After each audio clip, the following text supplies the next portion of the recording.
বর্তমান জমানায় রাজনৈতিক চলে, কেমন রাজনৈতিক চলে? ধর্ম নিয়ে রাজনৈতিক চলে, কথা বলেন ঠিক কিনা? ধর্ম নিয়ে যারা রাজনৈতিক করে তারা কখনো কোনো ধর্মের লোক হতে পারে না। আমি যদি একজন ইসলামের লোক হইয়া, একটা ধর্মের লোক হইয়া অন্য ধর্মের উপরে যদি আঘাত করি, তাহলে আমি কখনো ধার্মিক হতে পারবো না, কথা বলেন ঠিক কিনা?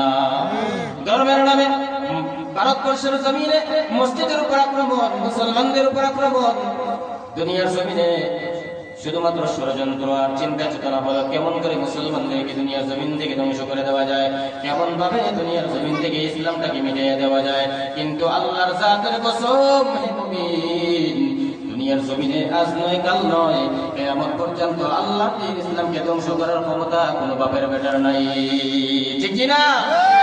ও দুনিয়ার ইমানদার, যারা ইসলামের আওয়াজ বন্ধ করার চেষ্টা করেছে, তারাই দুনিয়ার জমিন থেকে চিরতরে বন্ধ হয়ে গেছে, কথা বলেন ঠিক কিনা?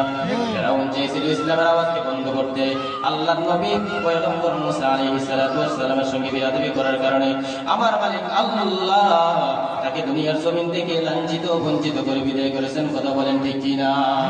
ও দুনিয়ার মুসলমান বান্দার, ভালো করে শুনিয়ে নাও হে মুমিন, নমরুদ পয়গম্বর ইব্রাহিম আলাইহিস সালাতু ওয়াস সালামের সঙ্গে নাফরমানি করার কারণে, বেয়াদবি করার কারণে, আমার আল্লাহর সঙ্গে নাফরমানি করার কারণে, নিজেকে নিজে খোদা দাবি করার কারণে আমার আল্লাহ পাক নমরুদকে দুনিয়ার জমিন থেকে বিদায় করতে কোনো কামান বিমানের কোনো প্রয়োজন হয়েছিল নি?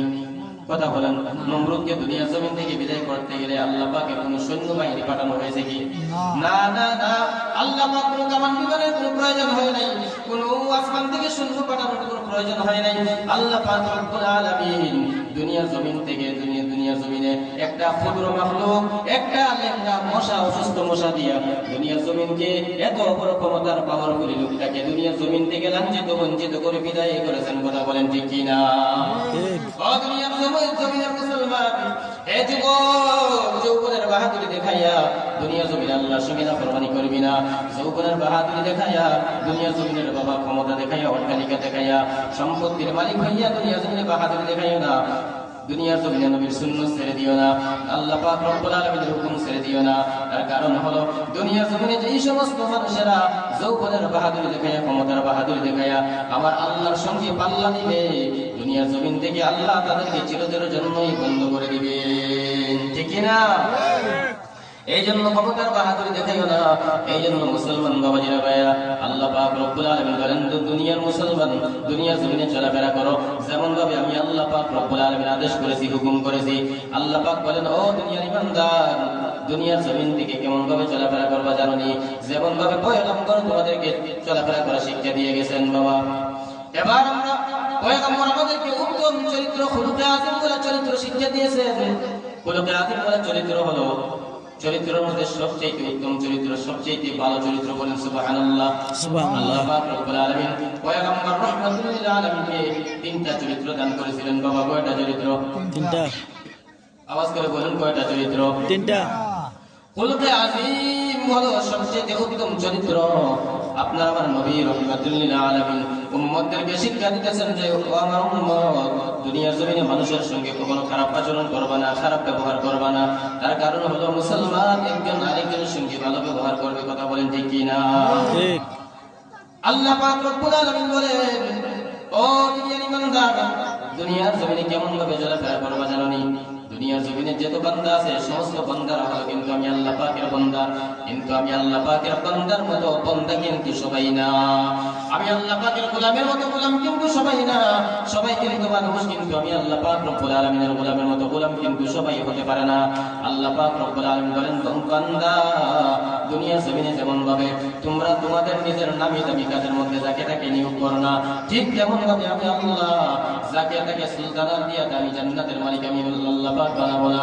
যে বান্দার ভিতরে আমি আল্লাহ পাকের গোলামের মতো গোলামের গুণ পাওয়া যায়, ওই বান্দাটাকে আমি আল্লাহ আমার গোলাম হিসেবে কবুল করে নেব, বলেন সুবহানাল্লাহ। আল্লাহ পাক বলেন, আমার গোলামের মতো গোলাম হতে গেলে কিছু কিছু গুণ প্রয়োজন, কিছু কিছু কোয়ালিফিকেশন প্রয়োজন। কি গুণ আল্লাহ, কি গুণ, কি কোয়ালিফিকেশন প্রয়োজন? আল্লাহ পাক রব্বুল আলামিন বলেন, এক নাম্বার গুণ, ভালো করে লক্ষ্য করেন। আল্লাহ পাক রব্বুল আলামিন বলেন, ওয়া ইবাদুর রাহমানিল্লাযীনা ইয়ামশুনা আলাল আরদি হাওনা। আল্লাহ পাক রব্বুল আলামিন বলেন ওয়া ইবাদুর রাহমানিল্লাযীনা ইয়ামশুনা আলাল আরদি হাওনা।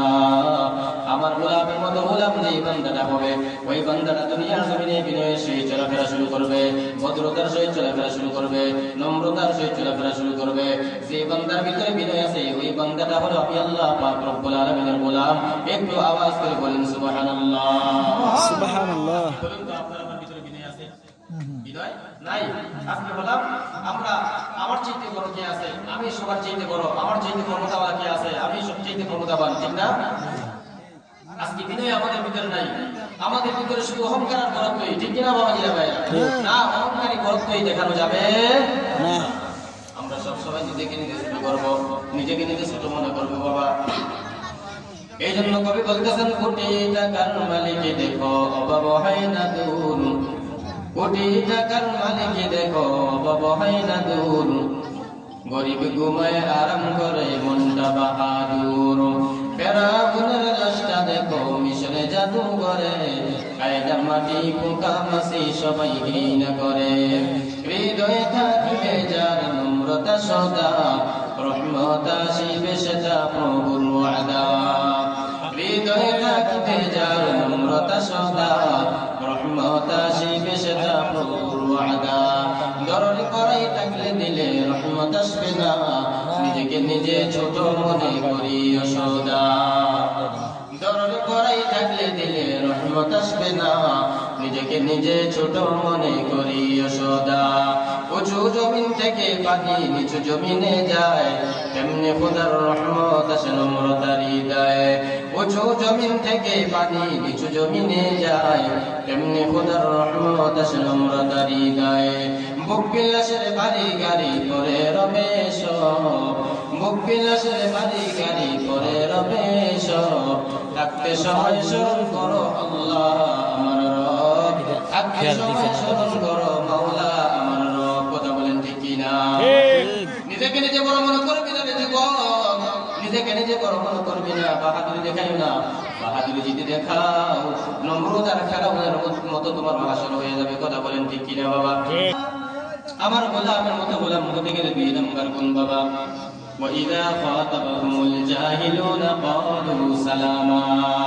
আল্লাহ পাক রব্বুল আলামিন বলেন আমার গোলামের মতো গোলাম হতে গেলে 2 নাম্বার গুণ হলো وَإِذَا خَاطَبَهُمُ الْجَاهِلُونَ قَالُوا سَلَامًا। আমার গোলামের মতো গোলাম যেই বান্দাটা হয়ে যাবে, কোন বান্দা যদি কোন মানুষ যদি আমার বান্দাটাকে আমার গোলামটাকে যদি গালি দেয়, তাহলে তারা গালির জবাবে পাল্টা গালি দিবে না বাবা, বরং আমি